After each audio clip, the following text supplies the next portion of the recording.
আসসালামু আলাইকুম ওয়া রাহমাতুল্লাহ। সারা বিশ্বের সংবাদ 7.30 মিনিটে আপনাদের সকলকে স্বাগত।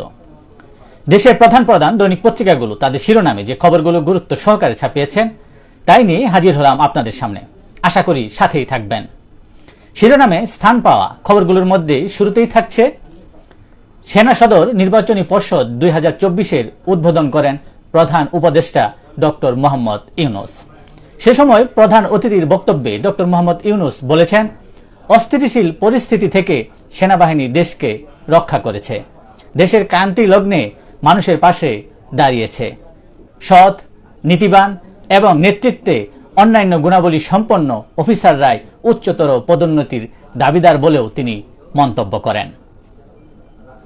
প্রথম আলোকে দেওয়া এক একান্ত সাক্ষাৎকারে ডক্টর মোহাম্মদ ইউনূস বলেছেন, জেলে না গিয়ে গণভবনে শপথ নিলাম। একেবারে উল্টো একটা চিত্র।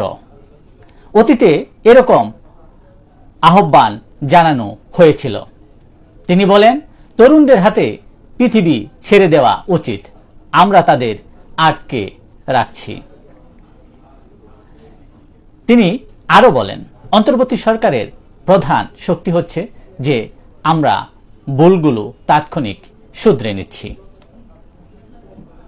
সংলাপে গুরুত্ব পেয়েছে নির্বাচন ও সংস্কার। অন্তর্বর্তী সরকারের পক্ষ থেকে জানানো হয়েছে, রাজনৈতিক দলগুলোর ঐক্যমত্যের উপর নির্ভর করবে নির্বাচনের রোডম্যাপ। সংস্কার কমিশনের কাজ শুরু হয়নি পূর্ণ গতিতে।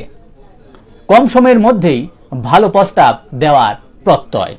3 মাসে পুলিশ কমিশনের কাজ শেষের আশা। আজ দুদক সংস্কার কমিশনের প্রথম বৈঠক। বন্যায় আরো নতুন নতুন এলাকা প্লাবিত, ফসল ও মাছের ব্যাপক ক্ষতি। শেরপুরে মৃত্যু বেড়ে দাঁড়িয়েছে 7। ময়মনসিংহের নেতাই নদীর বাঁধ ভেঙে পানিবন্দী মানুষ। নেত্রকোনায় পাহাড়ি ডলে ডুবছে গড় বাড়ি শিক্ষা প্রতিষ্ঠান। খাদ্য সংকটে ভুগছে পানিবন্দী মানুষ। আগস্টের বন্যায় ক্ষতি 14,421 কোটি টাকা, সিপিডির প্রতিবেদন। সাবেক পরিবেশ, বন ও জলবায়ু পরিবর্তন মন্ত্রী সাবের হোসেন চৌধুরীকে গ্রেফতার করেছে ডিবি পুলিশ। গতকাল সন্ধ্যায় গুলশানের বাসা থেকে তাকে গ্রেফতার করা হয়। অন্যদিকে নারায়ণ চন্দ্রকেও গ্রেফতার করা হয়। হুন্ডির হুতা সাবেক এমপি আফজাল। ফুটপাতের জুতার ফেরিওয়ালা থেকে শত কোটি টাকার কারখানা। নামে বেনামে সম্পদের পাহাড়। মালয়েশিয়া, সিঙ্গাপুর ও অস্ট্রেলিয়ায় বাড়ি গাড়ি। দাপট লুটপাটে এম এ লতিফ অদ্বিতীয়। 15 বছরে একচ্ছত্র দাপট দেখিয়েছেন চট্টগ্রামে। সবকিছু নিয়েছেন নিজের নিয়ন্ত্রণে। মৎস্য ও পানি সম্পদ মন্ত্রণালয়ের সাবেক মন্ত্রী আব্দুর রহমান ও এনএসআই মহাপরিচালক টিএম জুবায়ের ও তার স্ত্রীর দেশ ত্যাগে নিষেধাজ্ঞা দিয়েছে আদালত। রহস্যে ঘেরা মহারাজের অডেল সম্পদ। ঠিকাদারি সহ পুরো জেলা নিয়ন্ত্রণ। স্বর্ণ চোরাচালানে জড়িত বলেও অভিযোগ। রাজনীতি থেকে উৎখাত করেছেন আনোয়ার হোসেন মঞ্জুকে। ঢাকা ও নিজ এলাকায় অসংখ্য সম্পদের মালিক তিনি। খুলনায় ক্ষমতার কেন্দ্র ছিল শেখ বাড়ি, আওয়ামী গডফাদার। খুলনা অঞ্চলের সব ঠিকাদার নিয়ন্ত্রণ, মনোনয়ন, বাণিজ্য, চাকরির নিয়োগ, বদলি, ব্যবসা বাণিজ্য সবকিছু ছিল এই বাড়ির নিয়ন্ত্রণে। 12,500 ডিলারশিপ বাতিল হচ্ছে। OMS খাদ্য বান্ধব কর্মসূচি। নতুন নিয়মে 5 বছরের বেশি কেউ ডিলার থাকতে পারবে না। নতুন ডিলার নিয়োগ দেওয়া হবে শিগগিরই। বিক্ষোভ অব্যাহত। উত্তপ্ত গার্মেন্টস শিল্প। আশুলিয়ায় শ্রমিক সাঁটায় ভাঙচুর, কারখানা বন্ধ।